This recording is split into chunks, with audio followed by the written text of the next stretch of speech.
Hey photo friend, Phil Ebner here, back with another editing challenge. Today we're going to be working on this photo here, kind of a cool cowgirl shot with a horse. So it could be pretty interesting to see what people come up with. I'm guessing a lot of people are going to kind of take the same direction. I'm not gonna say what that is yet, but we'll see what people submit. As always with these photo editing challenges, you can participate. Go to the link below in the video and you'll be able to download the raw photo, which we've got from wesaturate.com. And if you're watching this in a course, it will be in the resources of this lecture. And edit it. And the best part about these challenges is you get to see what other students do with the photo, compare it with your own vision for it and what you think, by going to the Photography and Friends Facebook group and posting it to this month's editing challenge thread. This is for March 2020, so you'll find that in the announcements of the group, or just search for #editingchallenge. All right, I'm gonna hop into Lightroom, edit this myself, and see what I come up with. Cheers. All right, let's get into this photo. Should be a pretty fun one. So I'm looking at this photo for the first time editing it, so you really get to see my process as a photographer with my own view of things, editing this one. And that's what's great about these challenges is I have something, and I tend to come up with something completely different than a lot of the students out there. So thanks to Neil Cloud for submitting this photo to wesaturate.com, where we found it and are using it. The first thing I want to do is crop. So because this is sort of like a Western style, I do kind of like that CinemaScope wide screen look. The problem with it is this, that we're cropping the top of the horse out or their feet, which I don't like. So we're going to go back to as shot. But I do want to bring it in just a little bit because I don't like how they are kind of off to the side. And she's looking to the right of the frame, and that feels a little bit awkward to me. I like having subjects looking towards the side of the frame that has more open space, unless you're going for that sort of that look, which is a little bit more jarring. But I think like that, just having them symmetrical to me is where I'm going to start with this crop anyways. The other thing I want to do is just quickly see how much information I have in the background. And to do this, sometimes I like to do this when the sky is blown out. I just take my overall saturation or exposure slider rather, and just drop it down just to see, is there information back there? And you can see there's a little bit of detail, but there really isn't much texture in the clouds. And so we're going to try to do something to give it a little bit more texture and make our subjects pop a little bit more, but make this photo a little bit more vibrant, because right now it just doesn't look that vibrant really. But just bringing down that exposure does give me an idea that you could do a cool kind of silhouette style. Ooh, that would be kind of cool. Just total contrast, add shadow to her face. Definitely a style that we might look into, but for now I'm just gonna do some basic adjustments for our exposure, which is on the little overexposed side of things. So we're gonna bring down our highlights for sure, bring back a little bit of that information, bring down our overall shadows. Actually, let's just bring down our overall exposure, and then we're gonna bring up our shadows to make sure that we're not losing a little bit of that detail and information that we see in some of these shadows. But we don't want to make it too flat, so we're going to bring back down our blacks. And you can always press the backslash button to see the before and after. What I'm thinking a lot of people are going to do is add some warmth to this photo, give it that nice sepia tone, which is definitely a style that would go with this photo. I'm going to stay away with that one though myself. But I do want to make some of these colors pop. So I'm not going to add any of these texture clarity or dehaze right now. We might add some dehaze to the clouds in the background, but when you do that to people and other subjects, it doesn't look that good. I will just boost our overall vibrance a little bit, which brings out some of this blue here. It brings out a little bit of green in the back, but I'm also going to go down to our HSL panel and take our, under saturation, take our color picker, go to the blue in her shirt, increase that a little bit, Let's go to this green in the background. And that actually is the yellow that was selected. So I'm going to go straight to the slider, bring out some of that green as well.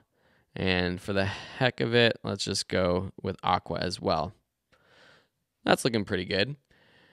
Split toning, not going to do. Detail looks pretty good. This is a super sharp image. You can tell, very sharp, not a lot of noise either. But I do see a little bit of chromatic aberration, which is down below in our lens corrections. So if I click remove chromatic aberration, you can see that that green edge goes a little bit and goes away a little bit. You can also go into the manual settings. Under defringe, we can, let's see if we increase the green amount. That helps even more. And maybe increase this range, gets rid of that even more. So that's looking pretty good. I'm not sure what's going on with this part of her brim right here. It almost looks like that's like a reflection or photoshopped out, kind of weird. Or it looks like there's like water up there. I don't know what's going on right there. Let's go to our exposure. Huh.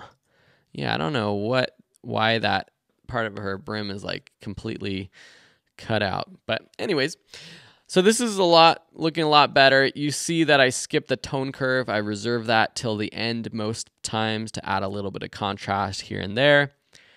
Transform effects, we're going to leave as is. Next, I really want to play with the sky. So the way I'm going to do that is with a graduated filter. Click that, click and drag down, which means I'm going to select everything above this linear filter. Linear meaning like a line. But I don't want to select our subjects. So I'm going to turn my range mask on, which is a way of customizing what our selection is even more. Set it to luminance. And then drag the range, the little point that's at the shadow of our range, up. And you can see that now it's selecting more of our sky than our subject. There is a little bit of our subject being selected, so I can go to our brush, customize it even more by going to the eraser, and we'll turn off auto mask, make this a little bit smaller, and just erase our subjects because we do not want our subjects to be affected by this filter. And now you could do this, and it might be better to do this kind of thing in Photoshop because it's a much better app for making these kinds of selections, layering, masking out things. But you can do a decent job, and you could also turn on auto mask when you're getting close to things like edges, and it does a better job at making sure you're not selecting the sky in the background, because it knows if you click on the hat that as you approach an edge of something, that's not what you want to erase or select. With all these masking things, I could always spend a lot more time, but if I press O, and let's just get on with it, I'm first going to add some dehaze, which brings out some of that definition in the sky, which I like, which brings back some of that color, the blue in the sky. I want to enhance that blue even more. You can do that a couple of ways. One, just with our overall temperature slider, which is a very specific blue temperature that it will give.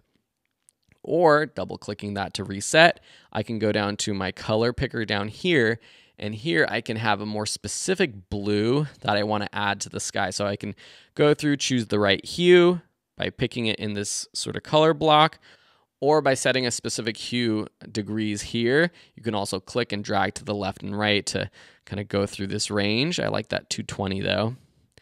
And then you can adjust the vibrance or the saturation, how powerful that color is being added with this saturation slider here. So if I want more color, I can drag this up. And that's actually looking pretty good. What I don't want to make it look like is I don't want it to look unnatural. So what I want to do is whenever I'm editing a photo, make sure you're turning it on and seeing the before and after with the backslash key, or with this little button down here. It looks like a Y. You could shuffle through the different views, and you can just start to see what it looks like compared to the before. And then also just take a moment, look away, get up, grab a coffee, grab some water, and then come back to your computer and see, okay, does this look natural or is it starting to look over edited? I actually think it looks pretty good right now. So sky, I'm actually pretty happy with that. I want to see if we can bring a little bit more color into this brown grass or weeds down here. And so I'm going to add another graduated filter, this time clicking and dragging up. So that's going to select what's below. And now I'm going to add a range mask, but this time color. So with this one, I'm going to pick this eyedropper, and you can click once to select a specific color. And that is like choosing that very specific color that you clicked on, or click and drag to select a range of colors. And so that's going to pick even more. It's pretty much picking everything down here. I might just go down, and that one looks pretty good. And you can always increase or decrease the amount with this slider. And like we did before, we can edit this further with our brushes. So clicking brush, then erase, auto mask on. We're going to just kind of paint off our subject's legs so that's not being affected too much. Got this lasso right here. And also going back to the edit to get out of our brush, we can actually now move this up and down, and it should do a pretty good job sticking to picking just that color. But you might have to do a little bit more erasing. But even if I move this up like so, let's see how it does a pretty good job selecting those trees in the background. But you can also see that it picks this lasso. So let's go ahead and brush that out just a little bit. Let's get our eraser. I'm going to turn off auto mask. Just do a quick erasing. All right, so that's as good as I want to go. Again, I could spend hours just editing the masks. But let's edit this. I have this idea of, let's see if we can add a little bit of green. We can take our tint and just add green that way. Or if that's not the right green, we can go into our color and try to find a better green. You can see that it takes a while. And sometimes I like to increase my saturation for this color picker quite a bit. Not necessarily to like have it that color, but just to get the right hue so it's easier to see. And then I bring down my saturation when I find that right color. I don't even know if green is necessarily the right color I want to add. Maybe I want to add a little bit of brown, red, that kind of tone. I just want to make it pop just a little bit more. Something like that with our saturation down low. Maybe add a little bit of tint, a little bit of clarity. Makes it a little bit more textured. Even add a little, increase the texture slider here. It's just a balance of all sorts of things. Maybe adding that warmth plus the tint gives it a more natural color. So again, I want to look before, after, look away from my computer, and I say, oh wow, that is a little bit too gold. I'm just going to take off this color edit down there. That looks a lot more natural to me. It does have more color. We can increase our saturation here. It's just adding a little bit more color. Now, of course, you want to be careful because I can see that this part of the lasso is being selected, and you don't want that. Let's turn on auto mask. I'm just going to paint that off because that is really apparent to me. This part of the rope too. I guess it's not, yeah, that's a lasso. This is a rope. I haven't ridden a horse in so long. My aunt used to have horses near me, but I haven't ridden them since I was a little kid. So that's looking pretty good. Again, masking, fill. Stay away from masking because you could do this for hours. But in terms of just adding a little bit more color to our grass, I think that looks pretty good. And the gold balanced with the blue sky, I think actually looks pretty good. The last thing I want to do is really just make our subjects pop a little bit more. If I zoom in here, you can see that her face is a little bit in the shadows. And since that's really where our eyes are drawn to from the very beginning, I want to just bring that up just a little bit. So I'm going to just use an adjustment brush. Just paint over her face like so. You can see my selection just like that. And if this was a closer up portrait, I would do a lot more to it, but I'm just going to bring up our shadows. Let's bring up our overall exposure. I don't want to go too far and I don't want to lose our contrast, so I'm going to bring back down our blacks. I am going to also increase our sharpness. Again, this is something that I would probably do more of if the portrait was closer, and I would do it more specifically to her eyes, lips, those kinds of things, not to her whole face, because when you add sharpness, you do get a little bit of noise on the softer parts of her skin. But you can turn this off and on and just see that specific brush and what it's doing. I think it makes it pop just a little bit, which is good. And with the same brush, I'm just going to actually brush over on our horse as well. And if it might be worth using a separate brush so you can have more unique adjustments for the horse, because obviously the horse's face is a different exposure, different colors, that kind of thing. But I think we can kind of do it together. Maybe bring down our shadows just a little bit. Bring down our blacks. I think together that actually looks pretty good. So again, turn it off and you can see, gosh, my computer's going a little bit slow today, but turn it off and on and you can see that it just makes it pop just a little bit.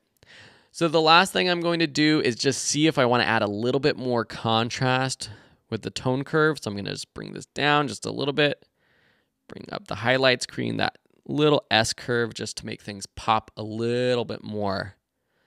So that's pretty cool. Now I'm not going for that super contrasty look that I kind of played around with at the very beginning, but I think this is going to be a much more natural looking photo. Since it is sort of an old Western look, sometimes a vignette, post-cropping vignette can look pretty good. Crank up that feathering. Let's increase our highlight slider to let the sky's highlights shine through. So it's more of just a vignette down in the bottom corners. And really the purpose of the vignette is to draw our eye to the center of the frame, which I think looks actually pretty good. But always be careful with a vignette. Sometimes I think a lot of amateurs, you throw on a vignette because it looks kind of cool, but it's also one of those things that automatically makes a photo look more amateurish. You could add a ton of grain too if you want to make this sort of an old-timey Western photo. We could go for that whole style too. We could, man, I'm going to do that really quick. And I'm going to make another copy of this because I think I'm happy with this photo. But I'm going to right-click, choose Create a Virtual Copy, and that makes another copy of this photo that we can edit. And I'm just going to go really quickly give it sort of that old-timey Western look. So with a couple quick things, we can do that. We're going to increase the grain. We're also going to decrease our vignette slider, actually giving it more of a vignette. We're going to make it black and white, well, decrease our saturation actually. It's not making it completely black and white. And then you'll notice that there actually is still some color here. And the reason there is because of these HSL adjustments. So the HSL adjustments actually apply after your saturation adjustment above. So this is where you can add more of like a sepia look if we increase sort of the yellow and oranges, or we can go to split toning. And let's just add for the highlights some of this orange, something like that. And then for our shadows, pretty much a similar color, but maybe just a little bit lower saturation on the shadows. Let's just lower the saturation for both of these. We don't want to go too crazy with it. But something like that looks more of like a natural sepia tone rather than just increasing the warmth of the photo here, which is what you could do as well. but that's actually happening before you turn it black and white. And if you have your saturation up and you're just adding warmth to it, it's not much of like a sepia look. It just looks like you're changing all of the colors to a warmer hue, and that's not really what an actual sepia look looks like. Actually, for a vignette, I'm going to crank this up all the way. I'm going to decrease my feathering, and then we're going to change our roundness. We're actually going to make this more square, because that's kind of what like these old photos look like, and then turn down our highlights. So here we have it it's pretty dramatic. We're going to decrease our midpoint, something like this. So this gives it a little bit of a framing. But now if we decrease our overall amount,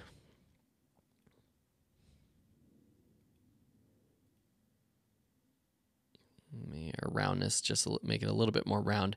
That looks more of like one of those old photographs that you see. So that's a quick way to give it a sepia look. So you can kind of see the before of what I edited before, and then the after. So this is pretty cool. Let's look at a comparison view of both of them. That's this RA button right here. And we have to just drag our reference photo up to this spot right here. So there we have our two edits. I think they're both pretty good and pretty fun ones to work with. So I can't wait to see what you come up with it for this photo editing challenge. I think it's one that will get super creative from a lot of people. So anyways, have a beautiful day. And as always, live that creative life. Tag us in your photos if you're posting them on Instagram, and definitely post them to the group. Cheers.